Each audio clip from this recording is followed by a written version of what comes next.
जय हिंद मेरे दोस्तों, कैसे हैं? आई होप आप सब लोग बहुत अच्छे होंगे। तो फिलहाल इधर तो क्लास डिस्टर्ब हो गया था एमपी जाने की वजह से, बट उसमें हमने 40, 41, 42 शायद ऑफलाइन सेट दिया था।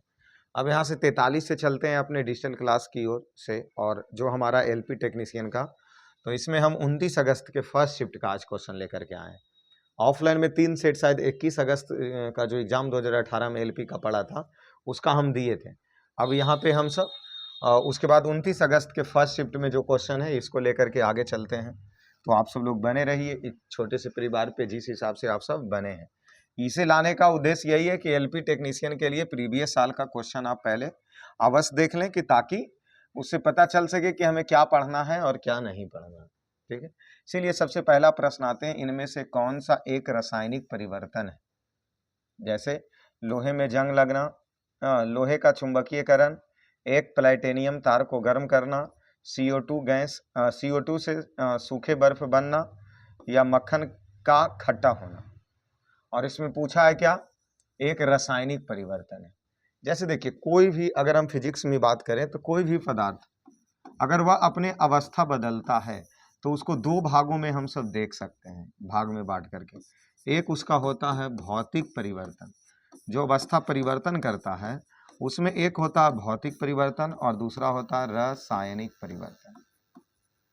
जब ऑफलाइन हम क्लास ले रहे थे वहां एमपी से, तो बट यही सुविधा नहीं था कि एक क्वेश्चन को, चीजों को अच्छे से समझा सकें, इसीलिए 6-7 दिन वहां हम रुके थे, तो मात्र 3 ही क्लास ले पाए थे। लेकिन यहाँ चलिए अच्छे से समझाते हैं। तो ये एक भौतिक परिवर्तन हो गया और दूसरा का रासायनिक परिवर्तन।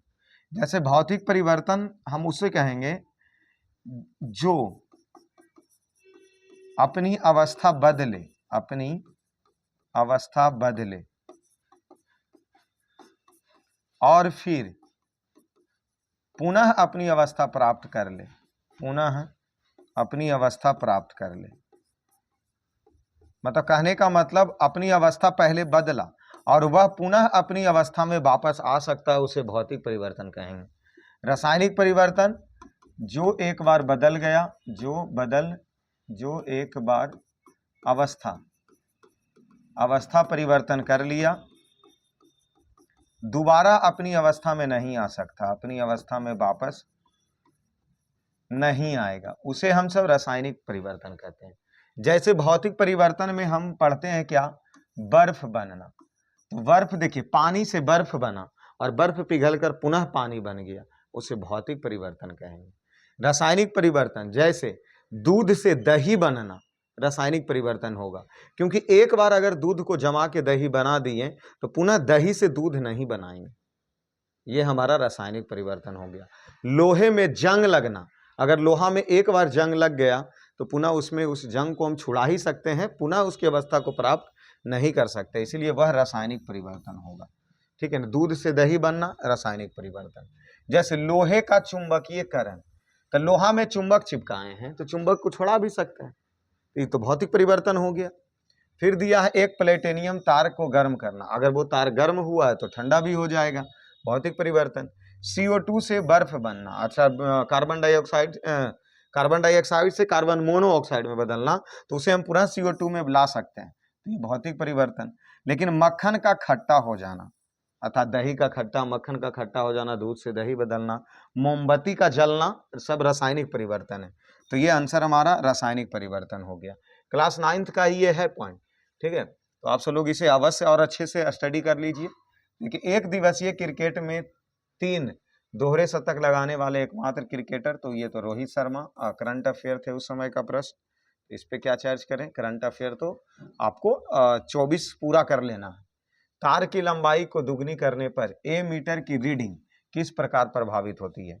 मतलब जैसे कहने का मतलब ये हो रहा कि यहाँ मेन पोल है और यहाँ हमारा घर है, यहाँ हम लगाए हैं इस पर मीटर, यहाँ से इतना तार ले गए और हमारे पड़ोसिया यही पोल पर से यहाँ ले गया है तार, एकदम घर उसका दुगना दूरी पर है। कितनी दूरी पर है? दुगनी कर देने पर। तो इसका जो यहाँ जो मीटर का रीडिंग होगा और इस मीटर के रीडिंग में क्या प्रभाव पड़ेगा, तो वह याद ही रह जाती है। ए मीटर की रीडिंग किस प्रकार प्रभावित होगी, तो यहाँ जो करंट इसमें जाएंगे वो तार की लंबाई बढ़ने की वजह से घट जाएगा, विद्युत धारा का मान क्या हो जाएगा? घट जाता है। इसीलिए उसका क्या हो जाएगा, रीडिंग हो जाएगा जो आधी रह जाती है। चलिए और चले, विरिसन। विरिसन जो पुरुष में होता है, विरिसन, विरिसन जैसे हाइड्रोसिल वही विरिसन कहला रहा।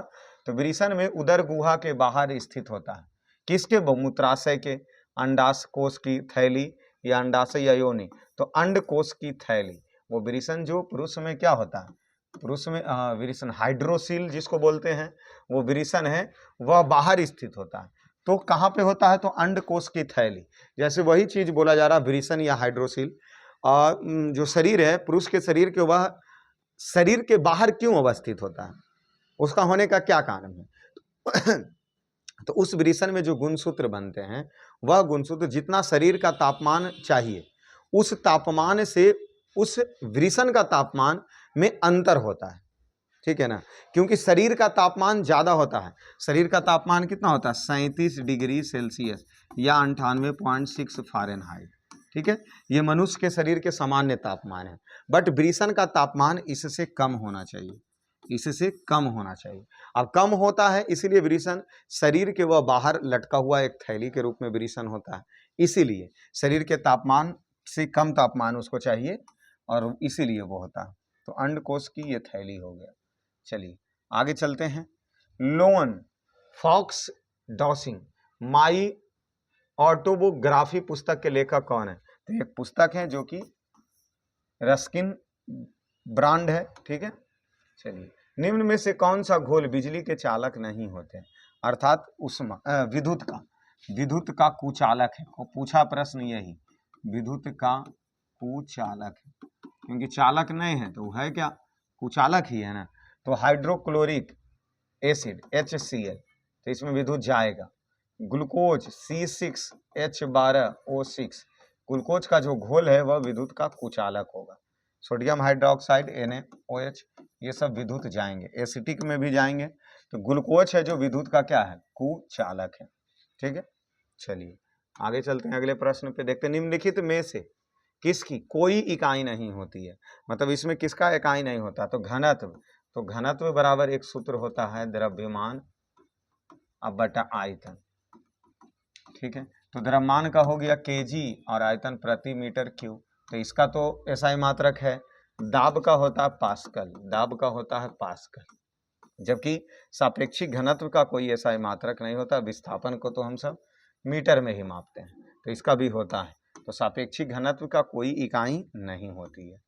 चलिए आगे चलें, अगले प्रश्न देख लीजिए क्या पूछा था। National association of software and services company की पहली महिला अध्यक्ष कौन बनी, तो ये तो प्रश्न पूछा जाता ही रहेगा, देवजानी घोष, क्योंकि प्रथम है ना। तो national association of software and services company की पहली महिला देवजानी, अरे जान गर्ल्स है ना, जानी महिला, जानी तो वो जानी नहीं, कौन, देवजानी घोष। देवजानी, जानी से याद कर सकते हैं, जन्नी होता है ना, देवजानी घोष। यदि एल्युमिनियम की संयोजकता 3 है, तो एल्युमिनियम की संयोजकता 3 है और ऑक्सीजन की संयोजकता 2 है, तो एल्युमिनियम ऑक्साइड जो बनेगा तो इधर हो जाता, संयोजकता एक्सचेंज हो जाता है, ठीक है। तो Al2 इधर चला आया और O3, एल्युमिनियम ऑक्साइड का सूत्र क्या होगा, Al2O3 होगा, ठीक है। याद रखिए, संयोजकता उसके नीचे लिख देते हैं उसका और ऑक्सीजन का, उसके बाद संयोजकता एक दूसरे में चेंज हो जाता है। तो Al2O3 हो गया एल्युमिनियम ऑक्साइड का। आगे चले अगले प्रश्न पर। भारत में GST के लिए उच्चतम प्रतिशत स्लैब कितना है, तो अधिकतम 28% ही GST स्लैब है, इससे ज्यादा नहीं लगेगा। और GST आया कब, 2018 में। अगले प्रश्न पे आते हैं। निम्नलिखित में से किस अस्थायी उत्तक में कोशिका मृत होती है, अर्थात जो स्क्लेरेने कायमा है उसमें जो कोशिकाएं होती है वह मृत होती है, ठीक है। तो स्क्लेरेने कायमा हो गया, बायो का प्रश्न है, क्लास 9th का ही है। चलिए आगे चलते। दिल्ली में जामा मस्जिद किस भारतीय बादशाह के शासनकाल में बनाया गया, शाहजहां। कौन से, जामा मस्जिद, जामा मस्जिद है कहाँ, दिल्ली में, तो बनाया कौन, शाहजहां ने बनाया। और ये कौन से वंश से थे, मुगल वंश। मुगल वंश की स्थापना 1526 ईस्वी में। और इसके तो सभी शासक, इसके शासक, तो इसका ट्रिक है क्या, बाहो में आजासन, आजासन, तो ब से बाबर, ह से Humayun, Babar Humayun,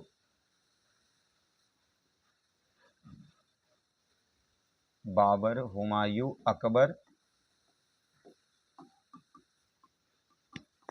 good morning sir. अरे अरे ऐसे रे बाबू, आप सिलाई करने आए हैं? हाँ किस लिए? नहीं सर, ऐसे आए घूमने के लिए आए थे। अच्छा ठीक है। इसलिए बोले कि मतलब दे रहे थे, कोचिंग बंद था तो चलिए आते। कब बंद था? जब आते थे तब बंद रहता था। नहीं, 2 बजे आते थे, कभी 3 बजे तो बंद रहता था। इधर क्लास 8 दिन से बंद था। ठीक है, एमपी गए थे इस वजह से। हमको पता था कहीं गए थे इसलिए बंद था। अच्छा बाय चलिए, बाय। हाँ चलिए बाय बाबू। तो चलिए, जहांगीर, शाहजहां,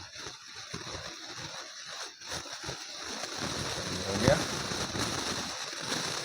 बाहों में आजा, ठीक है, ये हमारा पीठ है मुगल वंश। चलिए, अधातु में आमतौर पर सबसे बाहरी सतह खाली स्थान इलेक्ट्रॉन होते हैं। मतलब जितने भी अधातु है उसके बाहरी सतह में कितने इलेक्ट्रॉन होते हैं? 5, 6, 4 या 8 इलेक्ट्रॉन रह सकते हैं। ठीक है, बाहरी बाहरी कक्षा में 5, 6, 7, 8 इलेक्ट्रॉन। क्यों? क्योंकि यह इलेक्ट्रॉन ग्रहण करेगा, और ये ग्रहण करने वाला गुण किसके पास है? अधातु के पास। ठीक है, चलिए आगे चलें। अगले प्रश्न, कार्बोहाइड्रेट, प्रोटीन और वसा का पूर्ण पाचन कहाँ होता है? तो ये सब जो शरीर के होते हैं वह छोटी आंत में होते हैं। ठीक है, किसका किसका? कार्बोहाइड्रेट, प्रोटीन और वसा का पूर्ण पाचन छोटी आंत में होता है। और पाचन की सबसे लंबी प्रक्रिया छोटी आंत में ही होती है। और पाचन की शुरुआत कहाँ से हो जाती है? तो मुंह से पाचन की शुरुआत शुरू हो जाता है। ठीक है, चलिए, सबसे बड़ी हो गई छोटी आंत में, और सबसे बड़ा लंबे समय तक भोजन रहता है छोटी आंत में। चलिए, परमाणु की त्रिज्या का प्रयोग किससे मापने के लिए किया जाता है? परमाणु की त्रिज्या का प्रयोग जो है परमाणविक आकार को मापने के लिए किया जाता है, परमाणु की त्रिज्या का उपयोग। चलिए, शक्ति का सूत्र क्या होता है? तो P बराबर होते हैं क्या? W/T। तो W हो गया कार्य और T हो गए समय, और इसका P, तो W, तो सही तो निकला। कार्य बराबर क्या हो गए? यही पूछा है ना, कार्य बराबर, सॉरी, शक्ति बराबर, तो शक्ति बराबर कार्य बटा समय हो गया, और यही पूछा है तो कार्य बटा समय। आगे चलें। ये करा, किसी जल विद्युत गिरह में विद्युत ऊर्जा में परिवर्तित होने वाले, जल विद्युत है, तो जल जब आया तो उसको कौन सी ऊर्जा से कौन सी ऊर्जा में परिवर्तित करता? अर्थात जो जल विद्युत होते हैं, इसको समझिए, जल विद्युत जो होते हैं, तो जल के प्रवाह है, तो जल के जो प्रवाह है वह गतिज ऊर्जा में जल आया, और इस गतिज ऊर्जा को वह बदल देगा किसमें? विद्युत ऊर्जा में, विद्युत ऊर्जा में परिवर्तन कर देगा। तो जल का जो प्रवाह है वो परिवर्तित होने वाले ऊर्जा कौन से हैं? क्योंकि जल गतिज ऊर्जा में आएंगे और उसको विद्युत ऊर्जा। पवन चक्की को भी तो पवन के गति से गतिज ऊर्जा से विद्युत ऊर्जा में बदलता है। जनरेटर जो हो जाते हैं वो भी गतिज ऊर्जा से विद्युत ऊर्जा में, डायनेमो जो हो जाएंगे वो विद्युत ऊर्जा से गतिज ऊर्जा में बदलेगा। क्योंकि ऊर्जा संरक्षण का नियम यही कहता है कि ऊर्जा कभी नष्ट नहीं होते हैं, ऊर्जा का सिर्फ रूपांतरण होता है। ठीक है, तो जो जल विद्युत शक्ति, जो जल से करंट बनाई जाती है, उसमें जल के गतिज ऊर्जा से उसको विद्युत ऊर्जा में बदला जाता है। चलिए आगे चले। अगले प्रश्न, निम्नलिखित तत्वों में से कौन सा तत्व समान तत्व वाले अन्य परमाणुओं के साथ संयोजित होकर बड़े अणु रखते हैं? तो क्या कहते हैं? कार्बन। क्योंकि कार्बन अगर हाइड्रोजन से मिल गया तो हाइड्रोकार्बन, कार्बन अगर हाइड्रोजन से मिल गया हाइड्रो कार्बन बना। ठीक है, तो वही चीज़ ही कह रहा, तो कार्बन के पास ही ऐसा गुण है जो विशिष्ट योग्यता होती है। चलिए आगे चलते। वनस्पति भाग या बीज के बजाय कोशिका के माध्यम से नए पौधे का उगना कहा जाता है क्या? Tissue culture. मतलब जो पौधे के उगना वो क्या कहलाते हैं? वनस्पति भाग या बीज के बजाय कोशिकाओं के माध्यम से, कोशिका के माध्यम से नए पौधे का उगना।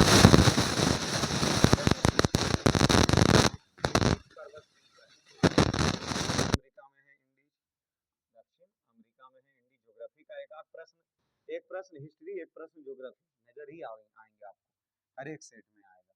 तो इंडीज पर्वत दक्षिण अमेरिका।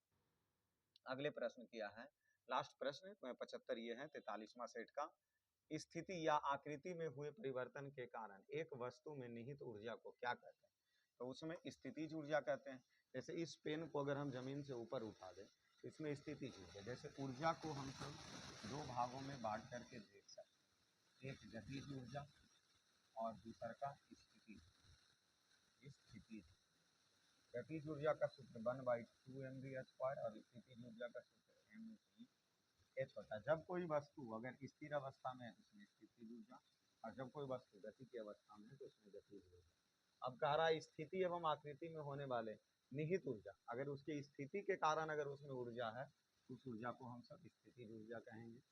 ठीक है, तो आई होप आप सब लोग ये प्रश्न 29 अगस्त वाले फर्स्ट शिफ्ट का प्रश्न अच्छे से तो लगातार इसी करता चला जाएगा। आप सब लोग इसी प्रकार एक छोटे से परिवार पर बने रहिए। चलिए, धन्यवाद क्लास में जुड़े रहने के लिए सभी लोगों को।